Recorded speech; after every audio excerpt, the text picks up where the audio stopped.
pure evil hath awakened from its slumber.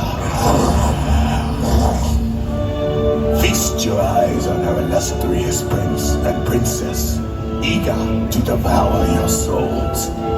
And their court of phantoms, excited to dine on their leftovers. Mark my words, you cannot escape our grasp.